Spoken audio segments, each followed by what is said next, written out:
Story time audio ബുക്സിലേക്ക് എല്ലാവർക്കും സ്വാഗതം. മല്ലിക യൂനിസ് എഴുതിയ നോവൽ മഴവില്ലിനപ്പുറം. തന്നെ സംബന്ധിച്ചിടത്തോളം ജീവിതം ഒരു പ്രഹേളികയാണെന്ന് തോന്നിപ്പോകുന്നു. എത്ര പണിപ്പെട്ട് കൂട്ടലും കിഴിക്കലും നടത്തിയാലും പ്രത്യേകിച്ച് ഒരു ഉത്തരം കണ്ടുപിടിക്കാനാവാതെ വിരലുകൾ തേഞ്ഞുകൊണ്ടിരിക്കുന്നു. അമ്മയെ കാണാതായ ദിവസം കരഞ്ഞ് കരഞ്ഞ് കണ്ണുകൾ പെയ്തു തോർന്നതാണ്. എന്നിട്ടും ധാരം മുറിയാതെ അത് നിറഞ്ഞൊഴുകുന്നു. സാന്ത്വനോക്തികളും ആശ്വാസവാക്കുകളുമായി ചുറ്റിനും ആൾക്കാരുണ്ട്. താൻ വിവരമറിഞ്ഞു കഴിഞ്ഞുവെന്നായപ്പോൾ ഓടിയെത്തിയവർ.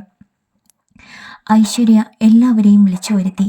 വരദേട്ടനും രാധേച്ചിയും മകനെയും കൂട്ടി. ജമീല സാർ, വിപിൻ, മുരളി. അമ്മയെ കണ്ടുകിട്ടാതെ ഹൃദയമുരുകി കരഞ്ഞുകൊണ്ടിരുന്ന ആ പകലിനെയാണ് ഈദോ കശ്മലൻ വളച്ചൊടിച്ച് അശ്ലീലം ചേർത്ത് പുതിയ കഥ മെനഞ്ഞെടുത്തത്. ഇതിൻ്റെ പിന്നിൽ ആരായാലും മോളെ, അവനെ ഞാൻ വെറുതെ വിടില്ല. വരദേട്ടൻ്റെ വാക്കുകളിൽ പ്രതികാരാഗ്നി ആളിക്കത്തി. ഏട്ടൻ തുടർന്നു. ഈ നാട്ടിലെ ആത്മാഭിമാനമുള്ളവരൊക്കെ എന്നോട് അതാണ് ആവശ്യപ്പെടുന്നത്. അതിനിടയിൽ നീ ഇങ്ങനെ ജലപാനമില്ലാതെ കിടന്നാൽ ഞങ്ങൾക്കെങ്ങനെ ധൈര്യം കിട്ടും? എന്നാലും ഏട്ടാ, എനിക്ക് മാത്രം എന്താ ഇങ്ങനെ? ചോദിക്കാതിരിക്കാൻ കഴിഞ്ഞില്ല. നീയാണ് അവരുടെ ഇരയെന്ന് എങ്ങനെ അറിയാം? ശ്രീഹരിയും നിതിനുമൊക്കെ പറയുന്നത് അവരുടെ ഫീൽഡിലുള്ള ഏതോ അസൂയാലുക്കളാണെന്നാണ്. അതാവില്ല, എനിക്കുറപ്പുണ്ട്. എന്നെക്കുറിച്ചാണ് പണ്ടും വാർത്തകൾ ഉണ്ടാക്കിയത്. ഇതിപ്പോൾ പേര് കൂട്ടിക്കെട്ടാൻ ഒരാളെയും കിട്ടി. കഷ്ടം ആ മനുഷ്യൻ. സങ്കടം ഇരട്ടിക്കുന്നു. സ്വയം അറിയാതെ തലക്കെട്ടടിച്ചു. എല്ലാവരും കൂടി കൈകൾ ബന്ധനത്തിലാക്കി. ഏതോ മാനസിക വൈകൃതമുള്ളവൻ അവൻ്റെ ആത്മസംതൃപ്തിക്ക് വേണ്ടി എഴുതിപ്പിടിപ്പിച്ചതാണ് ഈ കഥ. എന്നിട്ട് നീ പട്ടിണി കിടന്നും തലക്കിട്ടടിച്ചും മരിക്കാൻ ശ്രമിക്കുന്നു. എന്ത് വിഡിതമാണ് ജയ നീ കാണിക്കുന്നത്? ഈ നാട്ടിലെ ഒരു കുഞ്ഞു പോലും ഇത് വിശ്വസിച്ചിട്ടില്ല. അത് നീ മനസ്സിലാക്കാത്തതെന്ത്? വരദേട്ടൻ്റെ വാക്കുകൾ ഉള്ളിലേക്ക് ആഴ്ന്നിറങ്ങുന്നു. അവൻ ആരാണെന്ന് കണ്ടുപിടിക്കണം വരദരാജൻ സാറേ, ജമീല പറഞ്ഞു. കണ്ടുപിടിക്കുക മാത്രമല്ല, അവൻ ഇനി ആ വിരലുകൾ കൊണ്ട് ഇല്ലാ കഥകൾ എഴുതില്ല. വരദരാജനാണ് പറയുന്നത്. വരദേട്ടൻ നെഞ്ചിൽ തട്ടിയാണ് ആ വാക്കുകൾ ഉരുവിട്ടതെന്ന് തോന്നി. ഇറങ്ങിപ്പോകുന്നതിനു മുമ്പ് ഏട്ടൻ ഓർമ്മപ്പെടുത്തി. നീ ഈ മുറിയുടെ മൂലയിൽ ചടഞ്ഞുകൂടരുത്. നാളെ ഓഫീസിൽ വന്നേക്കണം. മറ്റുള്ളവർക്കും പറയാൻ അതുമാത്രമേ ഉണ്ടായിരുന്നുള്ളൂ. ജമീല സാറും രാത്രി വൈകിയാണ് മടങ്ങിയത്. രാധേച്ചി തന്നെ ആഹാരം കഴിപ്പിക്കാനായി കാത്തിരുന്നു. കടയടച്ചെത്തിയ മുരളിയെ നിർബന്ധിച്ച് പറഞ്ഞു വിട്ടു. ജാനു അമ്മയെ ഐശ്വര്യ വന്നപാടെ കുറേ ശകാരിച്ചിരുന്നു. അവർ അടുക്കളയിൽ പോയിരുന്ന് കരഞ്ഞു. വിപിൻ്റെ വകയും കിട്ടി കുറേ വഴക്ക്. ചേച്ചി, ഒരിക്കലും ഇതറിയരുതെന്നായിരുന്നു ഞങ്ങളുടെയൊക്കെ ആഗ്രഹം. ശ്രീയേട്ടനും അതാണ് പറഞ്ഞത്. പക്ഷേ ജാനു അമ്മ പണി പറ്റിക്കുമെന്ന് ഒരു ഊഹവും ഉണ്ടായില്ല. എല്ലാവരും ഒഴിഞ്ഞു പോയ നിമിഷത്തിൽ ഐശ്വര്യയോട് ആവശ്യപ്പെട്ടു, എനിക്ക് ആ പത്രം കാണണം. ചേച്ചി അത് കാണണ്ട, അവൾ തീർത്തു പറഞ്ഞു. നിനക്കെന്താ അത്ര വാശി? അത് കണ്ടിട്ട് ഇനിയും മനസ്സ് വിഷമിപ്പിക്കാനോ? ഇല്ല മോളെ, എന്നാലും എനിക്കറിയണം ആ ദ്രോഹി എന്താ എഴുതി പിടിപ്പിച്ചിരിക്കുന്നതെന്ന്. തലക്കെട്ട് മാത്രമേ എനിക്കറിയൂ. അതിന് താഴെയുള്ളതെല്ലാം ആരോ വഹിക്കാനാവാത്ത വിധത്തിൽ വെട്ടിക്കളഞ്ഞിരിക്കുന്നു. ഒന്നുകിൽ വരദേട്ടൻ, അല്ലെങ്കിൽ വിപിൻ. നീ വായിച്ചതെന്താണെന്ന് പറയേ. അവൾ ഒരു നിമിഷം ആലോചിച്ചിരുന്നു. പിന്നീട് കണ്ണടച്ച് ആ വാചകങ്ങൾ ഉരുവിട്ടു. വനിതാ പഞ്ചായത്ത് സെക്രട്ടറിയും ഫ്ലാറ്റ് ബിൽഡറും പട്ടാപ്പകൽ അനാശ്വാസത്തിന് പോലീസ് പിടിയിൽ. പഞ്ചായത്ത് പ്രസിഡന്റിന്റെ മധ്യസ്ഥതയിൽ സ്റ്റേഷനിൽ വെച്ച് കാര്യങ്ങൾ ഒതുക്കി തീർത്ത് കേസെടുക്കാതെ വിട്ടു. കാതിൽ വീണ്ടും ആരോ തീ കോരി ഒഴിക്കുകയാണെന്ന് തോന്നി. ഇരു കാൽമുട്ടുകളിലും മുഖമമർത്തി കുനിഞ്ഞിരുന്നു പോയി. ഈശ്വര, എങ്ങനെയുമുണ്ട് ഓരോ തലയിലെടുത്ത്. മനസ്സാ വാച കർമ്മണ അറിയാത്തൊരു കാര്യം നിറം പിടിപ്പിച്ച് കഥയാക്കിയിരിക്കുന്നു. ഇതിനു പിന്നിൽ ആരായാലും അവൻ്റെ തലയിൽ ഇടുത്തി വീഴണേ എന്ന് മനസ്സ് ചുട്ടുപൊള്ളി പ്രാർത്ഥിച്ചു പോയി.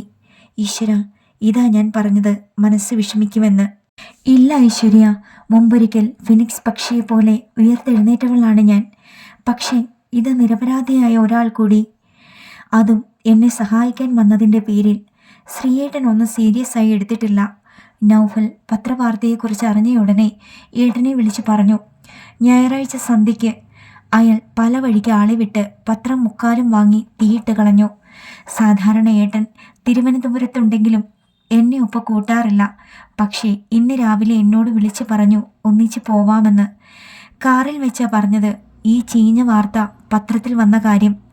ചേച്ചിയെ പോയി നോക്കണമെന്ന് പറഞ്ഞ് എന്നെ ഗേറ്റിന് മുന്നിൽ ഇറക്കി. പിന്നീട് ഞങ്ങളെല്ലാവരും ഓരോ നിമിഷവും പേടിച്ചിരുന്നു. നമ്മൾ മനസ്സറിഞ്ഞൊരു തെറ്റും ചെയ്തിട്ടില്ല. അതോർത്ത് വിഷമിക്കരുത് ചേച്ചി. ആ റാസ്കലിന് ഈശ്വരൻ കൊടുത്തോളും ശിക്ഷ. അവളുടെ സ്വാതന്ത്ര്യം നീണ്ടുപോയി. രാവിലെ വരെ അവൾ മുറിയിലുണ്ടായിരുന്നു. താഴെ പായ വിരിച്ച് അവളുടെ ചെറിയ കിടക്ക എടുത്തുകൊണ്ടുവന്ന് അതിൽ കിടന്നു. എത്ര വിലക്കിയിട്ടും മുറിയിലേക്ക് പോകാൻ കൂട്ടാക്കിയില്ല. ഓഫീസിൽ പോകാൻ മനസ്സൊരുങ്ങിയതുമില്ല. ഫോർച്യൂണിൻ്റെ മുന്നിലൂടെ വേണം തനിക്ക് പോകാൻ. അതിനുള്ള ആത്മധൈര്യമൊക്കെ ചോർന്നു പോയിരിക്കുന്നു. ഐശ്വര്യ കുറേ നിർബന്ധിച്ചു. ഇന്ന് ഞാനിവിടെ ഇരുന്നോട്ടെ, എനിക്കൊരു ഉന്മേഷവും തോന്നുന്നില്ല പ്ലീസ്. മുഖത്തേക്ക് നിമിഷങ്ങളോളം ഉറ്റുനോക്കിക്കൊണ്ട് നിന്ന അവൾ പിന്നീട് തിരിഞ്ഞു നടക്കുന്നത് കണ്ടു. ഏറെ കഴിഞ്ഞിട്ടും ഓഫീസിൽ പോകുന്ന ലക്ഷണമൊന്നും കണ്ടില്ല. നീ ഇന്ന് പോകുന്നില്ലേ? ഇല്ല, ഞാനും ലീവ് എടുത്തു. അവൾ ശ്രീഹരിയെയോ നിതിൻ മോഹനെയോ വിളിച്ചിട്ടുണ്ടാവും. 10:30 ജമീല സാറിൻ്റെ ഫോൺ വന്നു. ഇന്നലെ പറഞ്ഞതൊക്കെ മറന്നോ? എനിക്കിന്ന് തനിച്ചിരിക്കണമെന്ന് തോന്നി മാഡം. പേടിക്കേണ്ട, ഐശ്വര്യയും ലീവിലാണ്. നാളെ തീർച്ചയായും വരാം. പിന്നീട് വിളിച്ചത് വരദേട്ടനാണ്. ജമീല സാറിന് കൊടുത്ത ഉറപ്പ് വരദേട്ടനും നൽകി. ഐശ്വര്യ മുറിയിൽ തന്നെ കൂട്ടിരുന്നു. ഇടയ്ക്ക് ഫോൺ വരുമ്പോൾ പുറത്തേക്ക് പോയി. തനിക്ക് കാവലാളായി. സുമയ്യ വിളിക്കുകയാണെങ്കിൽ അവളോടൊന്നും പറയരുതെന്ന് ഐശ്വര്യയെ പറഞ്ഞു വിലക്കി. വൈകിട്ട് വിപിനും കൂട്ടുകാരനും വന്നു. ചേച്ചി, നാളെ ഓഫീസിൽ പോകണം. വെറുതെ ലീവ് കളയരുത്. അവനും വാക്കുകൊടുത്തു. രാത്രി ഐശ്വര്യയെ നിർബന്ധിച്ച് മുറിയിലേക്ക് തന്നെ പറഞ്ഞയച്ചു. നീ പേടിക്കേണ്ട മോളെ, എൻ്റെ അമ്മയെ മറന്ന് ഞാൻ ഒന്നും ചെയ്യില്ല. അവൾ മനസ്സില്ലാ മനസ്സോടെ മടങ്ങി. തനിച്ചായപ്പോൾ അടക്കി പിടിച്ചിരുന്നതൊക്കെ പൊട്ടിയൊഴുകി. കരഞ്ഞ് കണ്ണുനീരിൻ്റെ ഉറവ പോലും വറ്റിപ്പോയിരിക്കുന്നു. രാവിലെ ചായയുമായി മുറിയിലേക്ക് വന്ന ഐശ്വര്യ ചോദിച്ചു, കരയാനായിരുന്നോ ചേച്ചി എന്നെ മുറിയിലേക്ക് ഓടിച്ചത്? ദേ കണ്ണാടിയിൽ നോക്കിയേ, മുഖം എങ്ങനെയുണ്ടെന്ന്. സ്വന്തം മുഖം തിരിച്ചറിയാനാവാത്ത വിധം മാറിയിരുന്നു. കൺപോളകൾ നീരി വെച്ച് വീർത്തു. കണ്ണുകൾ ഇടുങ്ങി ചെറുതായി. പുറത്തേക്കിറങ്ങാൻ ആദ്യമായി മടി തോന്നി. പക്ഷേ ഐശ്വര്യ സമ്മതിച്ചില്ല. താൻ ഒരുങ്ങിയിറങ്ങുന്നത് വരെ അവൾ കാത്തുനിന്നു. ഫോർച്യൂൺ കടക്കുമ്പോൾ തലയുയർത്താനുള്ള ധൈര്യമുണ്ടായില്ല. തൻ്റെ ഓഫീസിലുള്ളവർ ഹൃദ്യമായ ചിരിയോടെയാണ് വരവേറ്റത്.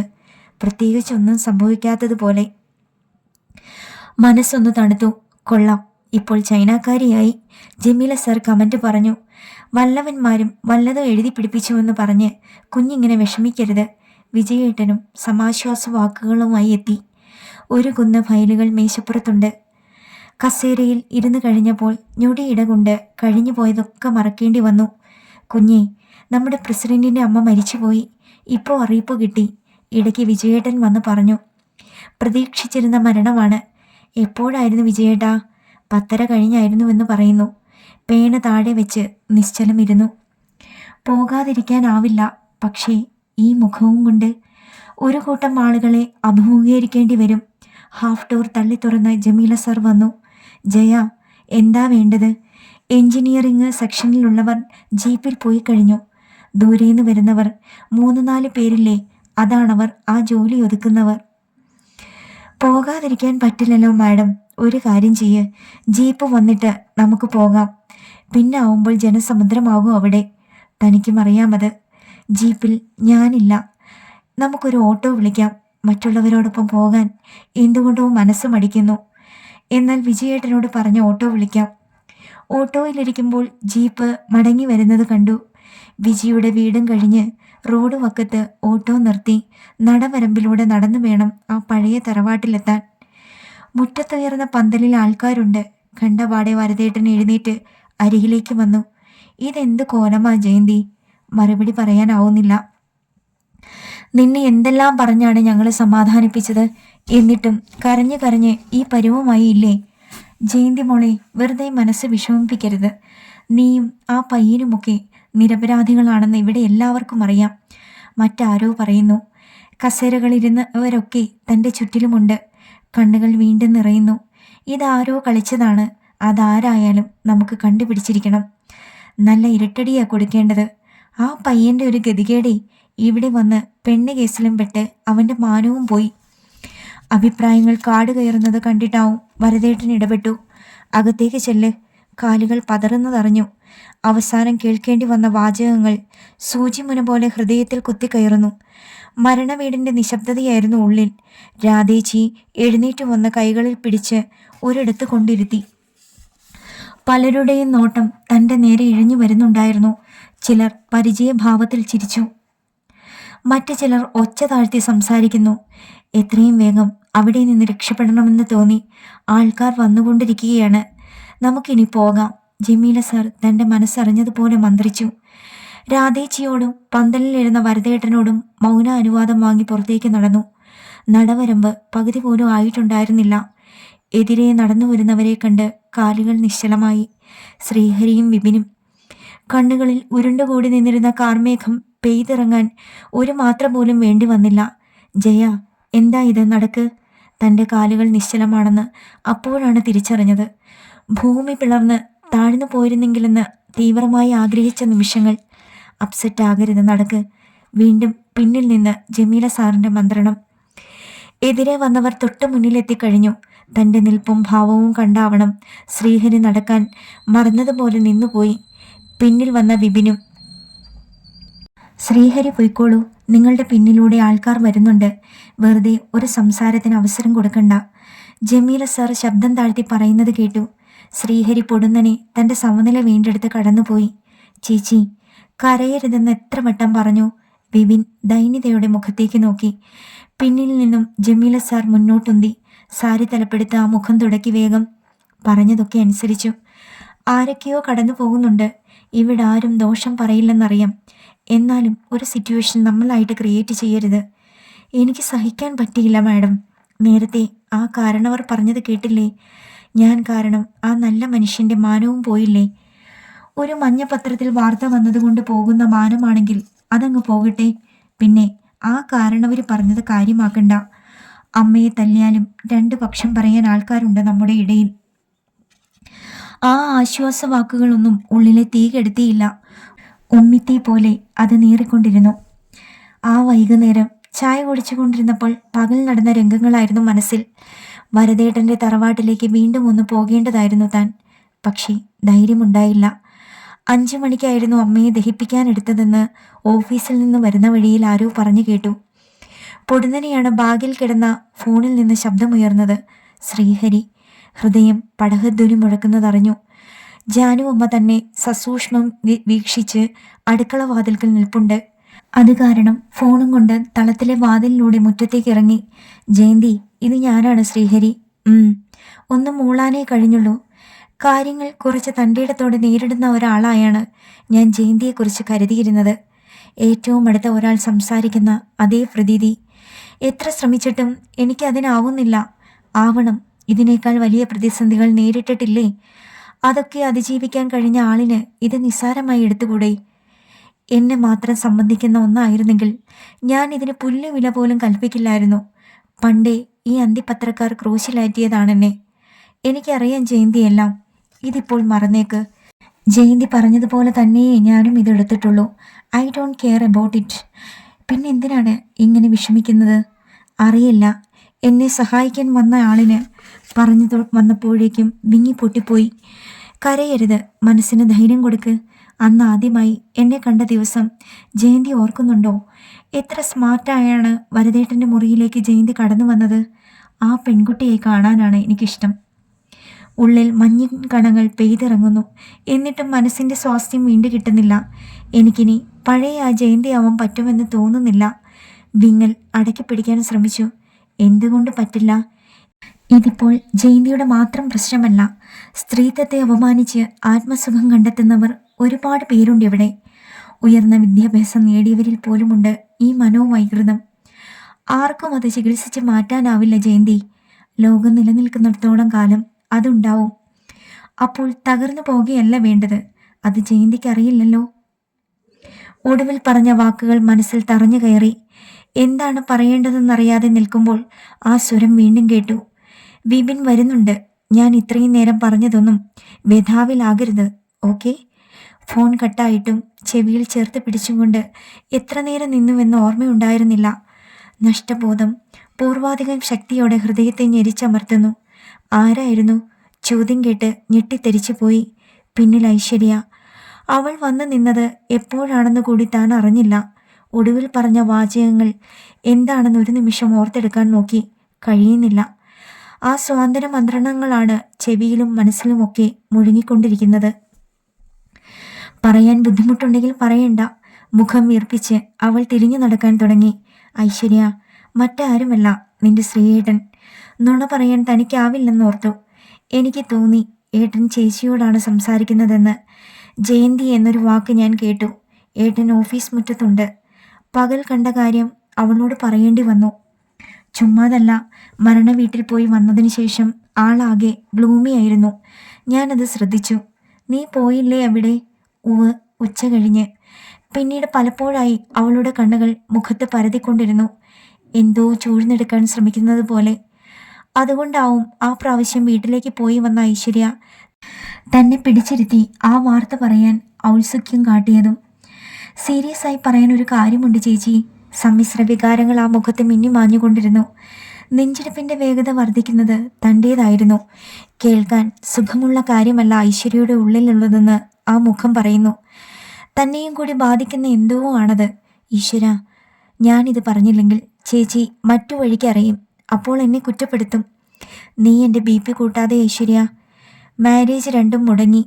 മനസ്സാകെ വിറങ്ങലിച്ചു പോയി. അവളുടെ മുഖത്ത് തുറച്ചു നോക്കിക്കൊണ്ടിരുന്നു. പേരുദോഷം വരുത്തിയ ഒരു പയ്യനെയും അവൻ്റെ പെങ്ങളെയും അവർക്ക് വേണ്ടെന്ന് അഭിമാനത്തോടെയും അന്തസ്സോടെയും കഴിയുന്നവരാണ് അവരിന്ന്. മനസ്സ് പ്രക്ഷുബ്ധമായ ഒരു സമുദ്രമായി. എൻ്റെ ചേച്ചി, എന്തിനാ കരയുന്നത്? ഇത് കേട്ടിട്ട് ശ്രീനിലയത്തിൽ ആർക്കും ഒരു കുലുക്കവുമില്ല. വിദ്യാമ്മയ്ക്കാണ് കൂടുതൽ സന്തോഷം. ആ കാലു വയ്യാത്ത കൊച്ചിനെയും നോക്കി എനിക്കിനി ഇരിക്കേണ്ടി വരില്ലല്ലോ എന്നും പറഞ്ഞ് ഓടിച്ചാടി നടക്കുന്നുണ്ട് അവിടെ. ശ്രീരേഖ ചേച്ചിയാണെങ്കിൽ എനിക്കിനി അടിച്ചു പൊളിക്കണമെന്നും പറഞ്ഞ് പ്രിയേച്ചിക്കും പ്രവിയേട്ടനും ഫോൺ ചെയ്യുന്നു. നന്ദന എന്തു പറയുന്നു? തനിക്കതേ അറിയാനായിരുന്നു തിടുക്കം. അവളുടെ കാര്യമാണ് അതിലും വിചിത്രം. എക്സാം അടുത്ത് വരികയല്ലേ. എനിക്കിനി സമാധാനത്തോടെ പഠിക്കാം. ചിലപ്പോൾ ഞാൻ റാങ്ക് വാങ്ങിയേക്കും എന്നുവരെ പറഞ്ഞു കളഞ്ഞു കക്ഷി. രഞ്ജിത്തിനെ അവൾ വേണ്ടെന്ന് വെച്ചോ? ഞാനത് ചോദിച്ചു ചേച്ചി, രഹസ്യമായി. ഇതൊക്കെ അവളുടെ അഭിനയമാണോ എന്നറിയണമല്ലോ. എന്തു പറഞ്ഞു? അവനോട് പോകാൻ പറ. ഒരു ചട്ടുകാലിയെ എൻ്റെ ഏട്ടൻ്റെ തലയിൽ കെട്ടിവെക്കാൻ കൂട്ടുനിന്നതല്ലേ. ഐ ഹേറ്റ് ഹിം എന്നാണ് മറുപടി. പിന്നെ ഒരാളുടെ കാര്യം കൂടി ചോദിക്കാൻ നാവു വളഞ്ഞതാണ്. പക്ഷേ ധൈര്യമുണ്ടായില്ല. ശ്രീയേട്ടൻ്റെ പ്രതികരണം എന്താണെന്ന് ചേച്ചി ചോദിക്കാത്തതെന്ത്? എന്തിനാ ഞാൻ ചോദിക്കുന്നത്? ഒരൊഴുക്കൻ മട്ടിൽ പറഞ്ഞു. ഒരെന്നാലുമില്ല. നീ പോയി ഡ്രസ്സ് മാറ്. അതൊക്കെ ചെയ്യാം. പക്ഷേ എനിക്കൊന്നറിയണം. ശ്രീയേട്ടനെ കുറിച്ച് ചേച്ചിയുടെ അഭിപ്രായം അറിയണം. പറയേ. നിന്റെ നന്ദകിഷോറിനെ കുറിച്ച് വേണമെങ്കിൽ പറയാം. അതിന് ചേച്ചി ആളിനെ കണ്ടിട്ടില്ലല്ലോ. എന്തിനാ കാണുന്നത്? എന്നും രാത്രി അങ്ങ് കടലിനക്കരെ നിന്ന് വിളിച്ച് നിന്റെ ഉറക്കം കെടുത്തുന്ന ആളല്ലേ. അവൾ കയ്യിൽ നുള്ളി. എന്നിട്ടും പിന്മാറിയില്ല. ചേച്ചി പറഞ്ഞേ പറ്റൂ. അങ്ങനെ ഒഴിഞ്ഞു മാറാൻ നോക്കണ്ട. ഞാൻ മറ്റാരോടും പറയില്ല. പ്രോമിസ്. അവൾ അത്ര പെട്ടെന്ന് ഒഴിഞ്ഞു മാറില്ലെന്ന് തോന്നി. പ്രോമിസ്. അവൾ കൈ തന്നു. He is A gentleman, have Noble thoughts. ചേച്ചിക്ക് ഇഷ്ടമാണോ ശ്രീയേട്ടനെ? അടുത്ത ചോദ്യം. തൻ്റെ മുഖത്തെ ഭാവഭേദങ്ങൾ അവൾ അറിയാതിരിക്കാൻ കുറേ പണിപ്പെട്ടു. ഐശ്വര്യ, നീ അതിര് കടക്കുന്നു. എഴുന്നേറ്റ് പോകുന്നതാണ് നല്ലത്. പത്രത്തിൻ്റെ രൂപ വാങ്ങാൻ ഏജന്റ് വന്നതുകൊണ്ട് തൽക്കാലം അവളിൽ നിന്ന് രക്ഷപ്പെട്ടു. പക്ഷേ രാത്രി ശ്രീനിലയത്തിലെ വിശേഷങ്ങൾ അവൾ വീണ്ടും എടുത്തിട്ടു. അവിടെ ഇപ്പോൾ ചേച്ചിയാണ് താരം. ആ കൊച്ചിനെയും അമ്മയെയും ഒന്ന് പോയി കാണണമെന്ന് വിദ്യാമ്മ പറഞ്ഞു. പത്രവാർത്തയെക്കുറിച്ച് കേട്ടപ്പോൾ രസം. എൻ്റെ മോന് അതിനൊക്കെയുള്ള തൻ്റെടമായോ എന്ന്. വിദ്യാമ്മ അത് വിശ്വസിച്ചോ? ഹേയ്, ഒരിക്കലുമില്ല. തമാശ പറഞ്ഞതാണ്. എന്തായാലും വലിയൊരു ഏടാകൂടത്തിൽ നിന്നാണ് ശ്രീഹരി രക്ഷപ്പെട്ടത്. പിറ്റേന്ന് ജമീല സാറിൻ്റെ വക. എല്ലാം നിശബ്ദം കേട്ടിരുന്നു. 2 ദിവസം കഴിഞ്ഞ് ഓഫീസിൽ നിന്നിറങ്ങിയ ഒരു വൈകുന്നേരം ബിബിനും കൂട്ടുകാരനും പുറത്ത് കാത്തു നിന്നിരുന്നു. ഒപ്പം നടക്കുന്നതിനിടയിൽ അവൻ പറഞ്ഞു, ചേച്ചി, ഒരു രഹസ്യമുണ്ട്. വീട്ടിൽ വന്ന് പറയാമെന്ന് വെച്ചാൽ അമ്മൂമ്മയുടെ കാത് പിടിച്ചെടുക്കും. അതാ ഇങ്ങോട്ട് വന്നത്. നീ പറയേ. ഞങ്ങൾ അവനെ കണ്ടുപിടിച്ചു ചേച്ചി, ആ മഞ്ഞപ്പത്രക്കാരനെ. ഉള്ളിലൂടെ ഒരു കൊള്ളിമീൻ പാഞ്ഞു പോയി. എന്നിട്ട് വിശ്വേട്ടൻ്റെ കൂട്ടുകാരനായിരുന്നു മുമ്പ്. പണ്ടേ ഇത് തന്നെയായിരുന്നു അവൻ്റെ ജോലി. ചേച്ചി പഠിക്കാൻ പോയിടത്ത് അവിടെ വെച്ച് നാട്ടുകാരുടെ തല്ലുകൊണ്ട് ഇങ്ങോട്ട് പോന്നതാ. ഇപ്പോഴത്തെ വാർത്തയിൽ പഴയ കാര്യങ്ങൾ ആ നാറി എഴുതി ചേർത്തതിന് കാരണം അതാണ്. ആ വാർത്ത മുഴുവൻ അവൻ വായിച്ചിരുന്നുവെന്ന് തോന്നി. ഒന്നും ചോദിക്കാൻ വയ്യ. ഞങ്ങൾ അവന് നന്നായിട്ട് പെരുമാറി. വലതുകൈ മാത്രമല്ല, ഓരോ വിരലുകളും തല്ലി ഒടിച്ചു. ഇനി മേലാൽ അവനെ പേന പിടിക്കാൻ പറ്റില്ല.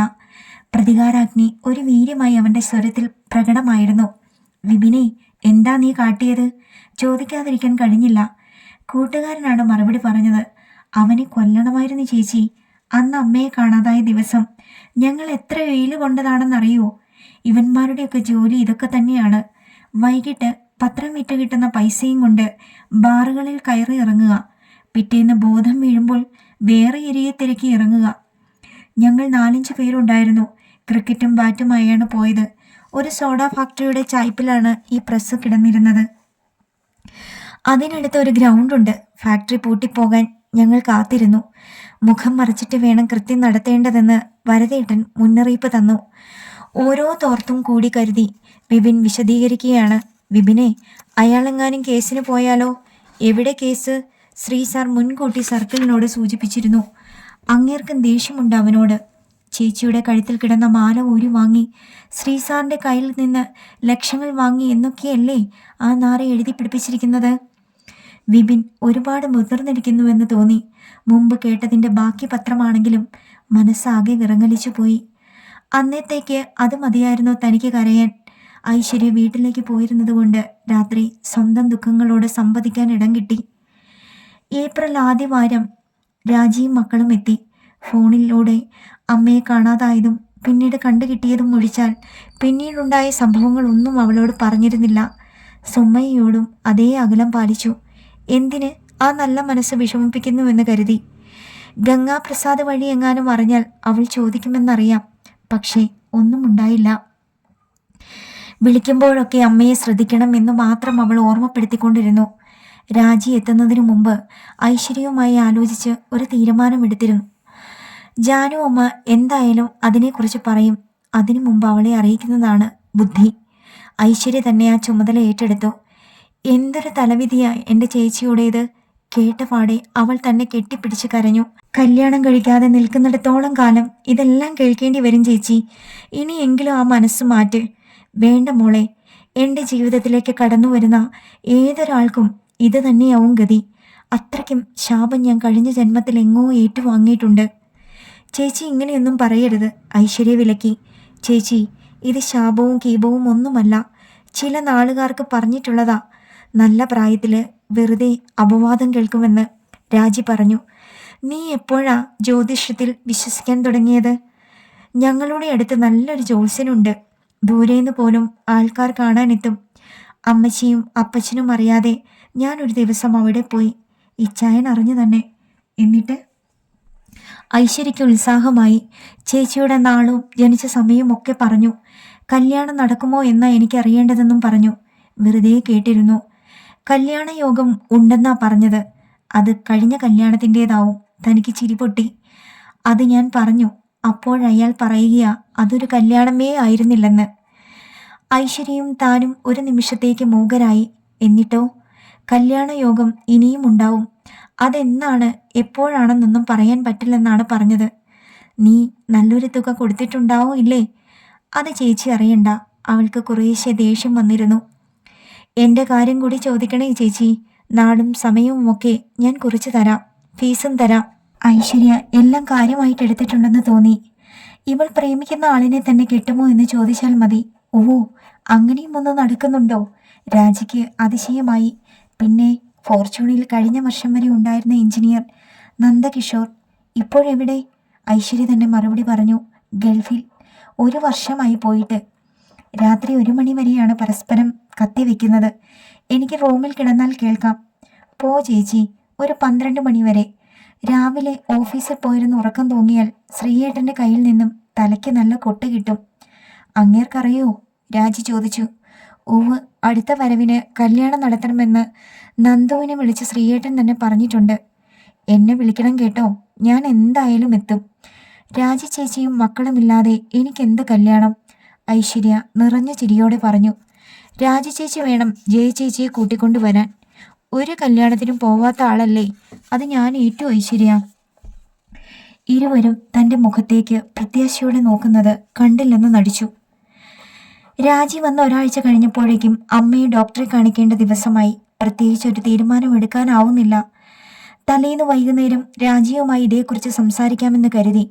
വെള്ളിയാഴ്ച ഓഫീസിൽ നിന്നും മടങ്ങി വരുമ്പോൾ എതിർദിശയിൽ രാജി. അവൾ കവലയിൽ നിന്നും വരുന്ന വഴിയാണെന്ന് തോന്നി. ഞാൻ ആ തങ്കപ്പൻ ചേട്ടനെ കാണാൻ പോയതാ, നാളെ വരേണ്ടെന്ന് പറയാൻ. എന്താ നിന്റെ തീരുമാനം? മരുന്നെല്ലാം തീർന്നിരിക്കുകയാണ്. നമ്മൾ രണ്ടുപേരും പോകുന്നു. വിവരം പറഞ്ഞ് മരുന്ന് വാങ്ങുന്നു. പഴയതൊക്കെ തന്നെയല്ലേ അയാൾ തന്നുകൊണ്ടിരിക്കുന്നത്.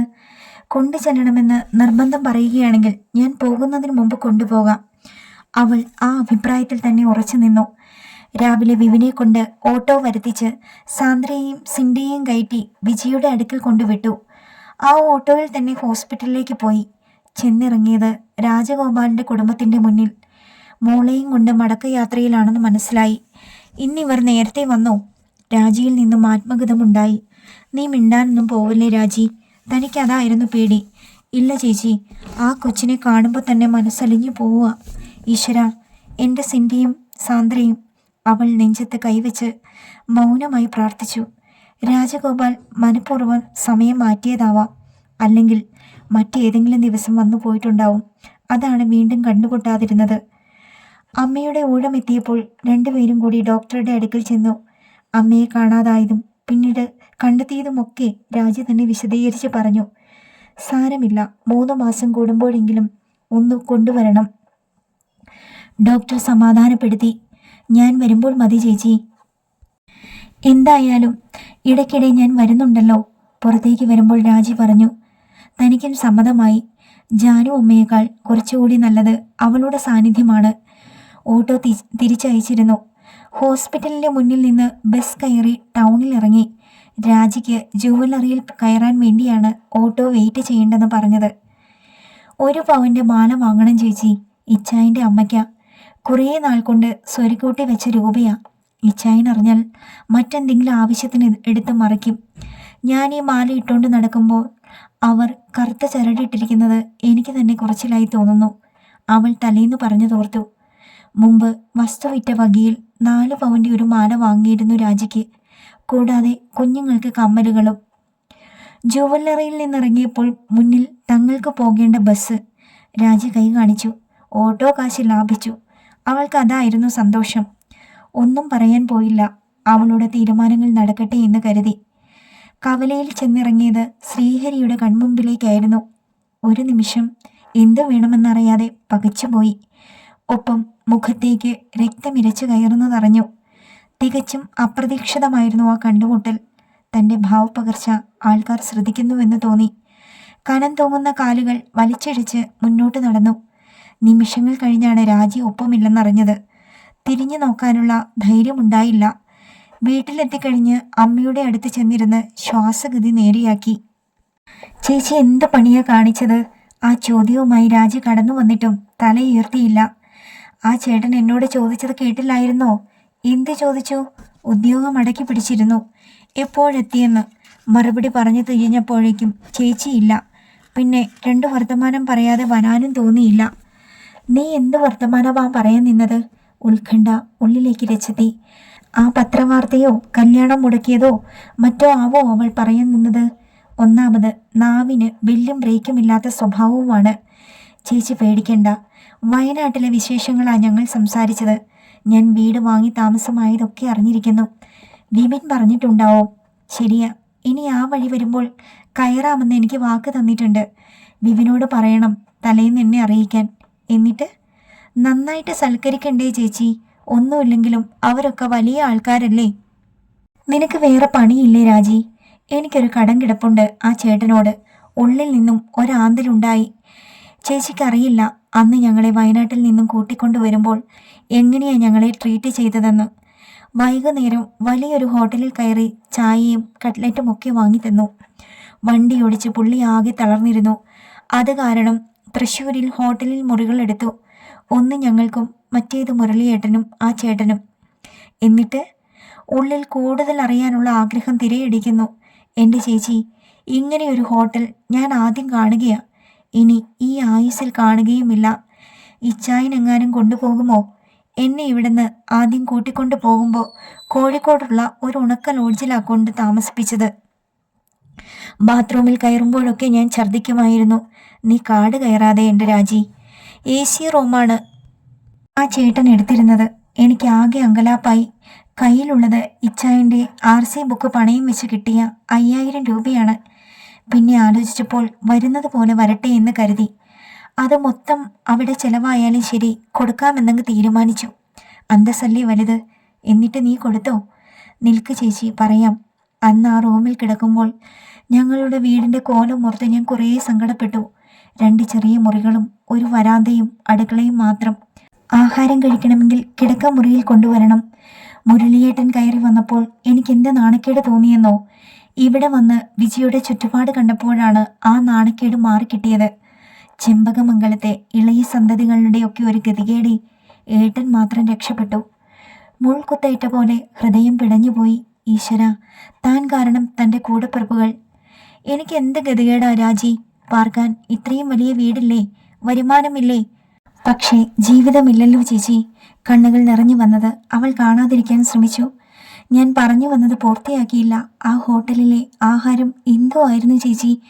രാവിലെയും തലേന്ന് രാത്രിയും ബുഫയാണ് പോലും. നമുക്ക് ആവശ്യം പോലെ കഴിക്കാം. ഐസ്ക്രീം തന്നെ പലതരം. ഞാൻ എൻ്റെ സാന്ദ്രയെ ഓർത്ത് സങ്കടപ്പെട്ടു. ഇച്ചായനെ പോലെ വലിയ ഭക്ഷണപ്രിയയാവളും. എന്നിട്ട് ആരാ ബില്ലടച്ചത്?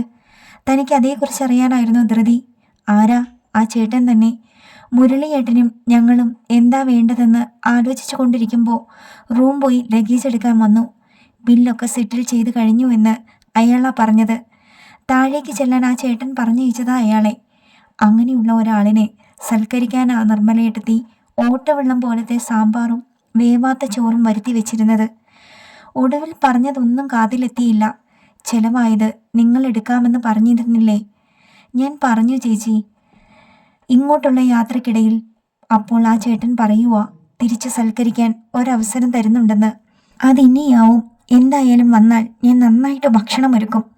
അമ്മച്ചി നല്ല പാചകക്കാരിയാണ്. കൂടെ നിൽക്കണമെന്നേ ഉള്ളൂ. അമ്മയ്ക്ക് ഊണ് കൊടുക്കാനായി ജാനു ഉമ്മ വന്നതുകൊണ്ട് ആ സംഭാഷണം അവിടെ നിലച്ചു. സാരി മാറാനായി മുറിയിലേക്ക് ചെന്നതാണ്. ഒരു നിമിഷം നിലക്കണ്ണാടിയുടെ മുന്നിൽ കാലുകളുടെ ചലനമറ്റു. കണ്ണുകളുടെ തുടിപ്പ് അപ്പോഴും മാഞ്ഞിരുന്നില്ല. സിരകളിലൂടെ ഓടിക്കൊണ്ടിരിക്കുന്ന മുഴുവൻ രക്തവും തൻ്റെ മുഖത്തേക്ക് ഇരച്ചെത്തിയിട്ടുണ്ടാവാം. അദ്ദേഹത്തിൻ്റെ മുന്നിലേക്ക് ബസ് ഇറങ്ങുമ്പോൾ ഒന്നുകൂടി കാണണം. ഉള്ളം ആവർത്തിക്കുന്നു. പക്ഷേ വയ്യ. ബോധതലം മനസ്സിനെ ശാസിക്കുന്നതറിഞ്ഞു. ഇനിയും ഒരാൾ കൂടി. വലകെട്ടി ഇരയെ കൊടുക്കാൻ വേണ്ടി കാത്തിരിക്കുന്ന ഒരു ചിലന്തിയാണ് താനെന്ന സത്യം മറക്കാൻ വയ്യ. ഈശ്വര, എന്തൊരു വിധിയാണ് തൻ്റേത്. ചേച്ചി, ആഹാ, ഇതുവരെ സാരി മാറിയില്ലേ? വാതിൽക്കൽ രാജി. വിശക്കുന്ന ചേച്ചി, വേഗം വാ. അവൾ ധൃതി കൂട്ടി. പിന്നെ വേഷം മാറാനൊന്നും നിന്നില്ല. വീണ്ടും ഒരു കൂടിക്കാഴ്ച ഉണ്ടാവരുതേ എന്ന് പ്രാർത്ഥിച്ചുകൊണ്ടാണ് പിറ്റേ തിങ്കളാഴ്ച ഓഫീസിലേക്ക് ഇറങ്ങിയത്. പതിവായി ഇന്നോവ കിടക്കുന്ന ഇടം ശൂന്യമായിരുന്നു. ആശ്വസിക്കേണ്ടതിന് പകരം ഉള്ളിൽ നൈരാശ്യം ചേക്കേറുന്നതറിഞ്ഞു. കുറച്ചു ദൂരം മുന്നോട്ട് ചെന്നപ്പോഴേക്കും പ്രാർത്ഥന ഫലം കണ്ടില്ലെന്ന് മനസ്സിലായി. താൻ നടന്നു ചെല്ലുന്ന വഴിയിൽ ഓഫീസിലേക്ക് തിരിയുന്നതിനിപ്പുറത്ത് കാറിൻ്റെ ബോണറ്റ് തുറന്നു വെച്ച് പരിശോധിക്കുന്ന 2 പേർ. പുറംതിരിഞ്ഞു നിന്നിട്ടും പെട്ടെന്ന് തിരിച്ചറിഞ്ഞു. നൗഫലാണൊപ്പം. ഹൃദയം പടഹധ്വനി മുഴക്കി തുടങ്ങി. കനം തൂങ്ങുന്ന കാലുകൾ വലിച്ചു വെച്ച് അടുത്ത് ചെന്നപ്പോഴേക്കും ഇരുവരും ബോണറ്റിൽ നിന്ന് ശ്രദ്ധ മാറ്റി തനിക്ക് അഭിമുഖമായി നിൽക്കുന്നത് ഒരു ഉൾത്തടുപ്പോടെ അറിഞ്ഞു. കണ്ടില്ലെന്ന് നടിക്കാൻ വയ്യ.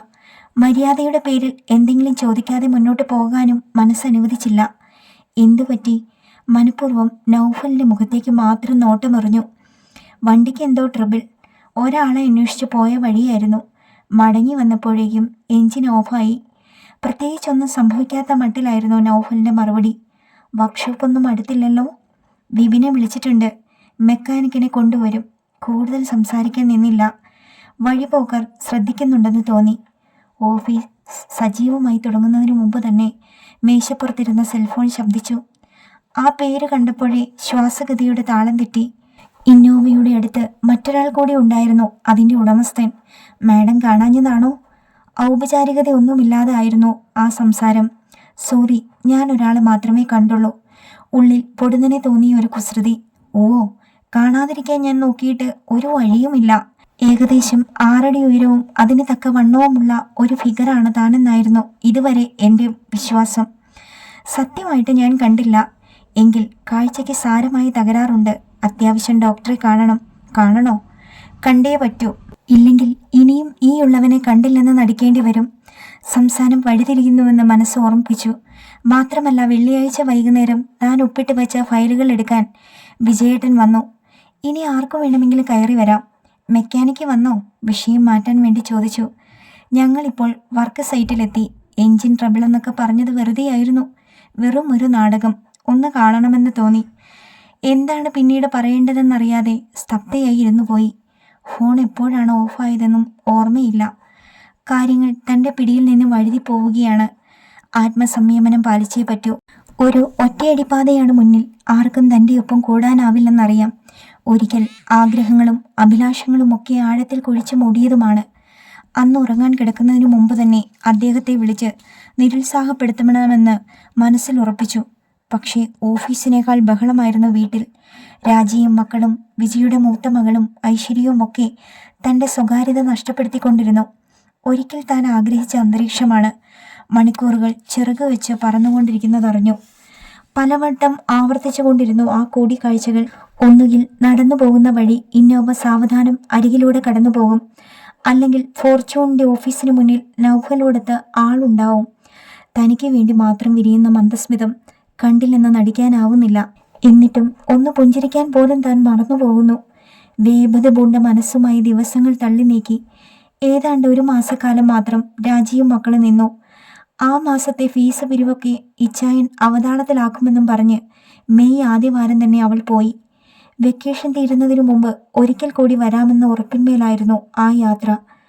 ആ തിങ്കളാഴ്ച മുതൽ ഇന്നോവയും അപ്രത്യക്ഷമായി. വ്യവച്ഛേദിക്കാനാവാത്ത എന്തോ ഒന്ന് ഉള്ളിൽ ചേക്കേറുകയും ചെയ്തു. ജീവിച്ചിരിക്കുന്നു എന്ന തോന്നൽ മനസ്സിൽ അനുരണനങ്ങൾ സൃഷ്ടിച്ചതാണ്. വല്ലാത്തൊരു ആലസ്യം തന്നെ പിടികൂട്ടിയിട്ടുണ്ടെന്ന് സ്വയം അറിഞ്ഞു. ഐശ്വര്യയോട് പലതവണ ചോദിക്കാൻ നാവൊരുങ്ങിയതാണ്. പക്ഷേ ധൈര്യമില്ല. അവൾ ആ വാരാന്ത്യം വീട്ടിലേക്ക് പോയി വന്നതിൻ്റെ പിറ്റേന്ന് ചേച്ചിയുടെ മനപ്രയാസമൊക്കെ മാറ്റിവെച്ചു. നന്ദനയുടെയും രഞ്ജിത്തിൻ്റെയും രജിസ്റ്റർ മാരേജ് കോഴിക്കോട് വെച്ച് നടന്നു. അതീവ രഹസ്യമായി ജാനു അമ്മയുടെ കാതെത്താത്ത സ്ഥലത്തേക്ക് മാറ്റി നിർത്തിയാണ് ഐശ്വര്യ അത് പറഞ്ഞത്. ഭാഗ്യം കെട്ട ഞാൻ കാരണം ആ കൊച്ചിൻ്റെ കല്യാണം കൂടി മുടങ്ങിയെന്ന് ഇനി മേലാൽ പറഞ്ഞു നടക്കാൻ പാടില്ല കേട്ടോ. കവിളിൽ നുള്ളിക്കൊണ്ട് ഐശ്വര്യ സന്തോഷം പങ്കിട്ടു. സത്യമാണോ നീ പറയുന്നത്? അവിശ്വസനീയത നേരിളിച്ചിരുന്നു തൻ്റെ സ്വരത്തിൽ അപ്പോഴും. ഞാൻ എന്തിനാ ചേച്ചിയോട് കള്ളം പറയുന്നത്? നന്ദന വിട്ടുകളഞ്ഞാലും ആ പയ്യൻ പിന്മാറണ്ടേ? അവനൊരു തരം ക്രേസാ നന്ദനയോട്. എന്നിട്ടിപ്പോൾ എവിടെയുണ്ട് രണ്ടുപേരും? പ്രവിയേട്ടൻ കോഴിക്കോടായിരുന്നില്ലേ? വെക്കേഷൻ ആയതുകൊണ്ട് രേഖേച്ചിയും മക്കളും അങ്ങോട്ടേക്ക് പോയി. എല്ലാം അവിടാണ് അറേഞ്ച് ചെയ്തത്. സമയമായപ്പോൾ നന്ദനയെയും കൂട്ടി ശ്രീയേട്ടൻ ചെന്നു. രഞ്ജിത്തിൻ്റെ വീട്ടുകാർ അറിഞ്ഞിട്ടില്ല. അവൻ ഹൈദരാബാദിൽ നിന്ന് കോഴിക്കോട്ടേക്ക് വന്ന് ഒരാഴ്ച കഴിഞ്ഞ് തിരിച്ചുപോയി. നന്ദനയോ? അവളെ വീട്ടിൽ കൊണ്ടുവരേണ്ടെന്ന് തൽക്കാലം തീരുമാനിച്ചു. ബാംഗ്ലൂരിൽ പ്രിയേച്ചിയോടൊപ്പം നിർത്താനും ആവില്ല. പകൽ ഒറ്റയ്ക്കാവും. അത് കാരണം വിനോദേട്ടൻ്റെ സിസ്റ്ററിൻ്റെ ഫ്ലാറ്റിലാണ്. അവർ ഹൗസ് വൈഫാണ്. അവിടെ അടുത്ത് തന്നെ. ഇവരുടെ നോട്ടവും എത്തും. അത്രയ്ക്കങ്ങ് പേടിക്കണോ ഐശ്വര്യ? പിന്നെ മനുഷ്യത്വമില്ലാത്ത കൂട്ടരാണ് ചേച്ചി രഞ്ജിത്തിൻ്റെ വീട്ടുകാർ. അതുകൊണ്ട് അവൻ തന്നെയാ പറഞ്ഞത് തൽക്കാലം മാറ്റി നിർത്താൻ. ഒപ്പം കൊണ്ടുപോകാനുള്ള ധൈര്യവും രഞ്ജിത്തിനില്ല. ഉടനെ US പോകേണ്ടി വരും അവന്. പിന്നീട് കാര്യം എളുപ്പമായില്ലേ? മാരേജ് സർട്ടിഫിക്കറ്റൊക്കെ കിട്ടിക്കഴിഞ്ഞാൽ നന്ദനയെ എത്രയും പെട്ടെന്ന് അവൻ കൊണ്ടുപോകും. അന്ന് രാത്രി തന്നെ അവൾ പറയുന്നത് ചെവിയിൽ വീണു. വിദ്യാമ്മയ്ക്ക് നല്ല പേടിയുണ്ട്, മോൾക്ക് എന്തെങ്കിലും സംഭവിക്കുമോ എന്ന്. ആ പേടി അസ്ഥാനത്തായിരുന്നില്ല. പക്ഷേ സംഭവിച്ചത് മകൾക്കായിരുന്നില്ലെന്ന് മാത്രം. അടുത്ത ഭാഗം നാളെ.